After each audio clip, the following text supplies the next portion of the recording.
Video देखिएगा।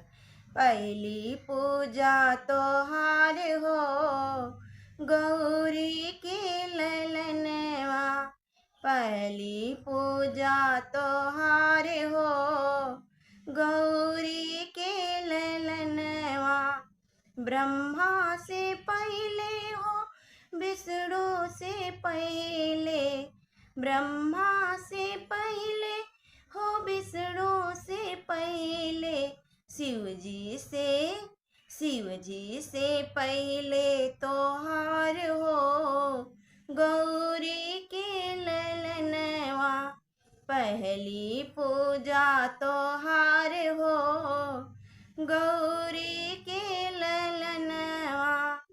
गंगा से पहले हो यमुना से पहले, गंगा से पहले हो यमुना से पहले, सरयू से पहले तोहार हो गौरी के ललनवा।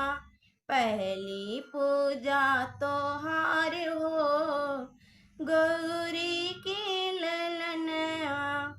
चंदा से पहले हो सूरज से पहले, तारों से पहले तोहार हो गौरी के ललनवा। पहला पूजा तोहार हो गौरी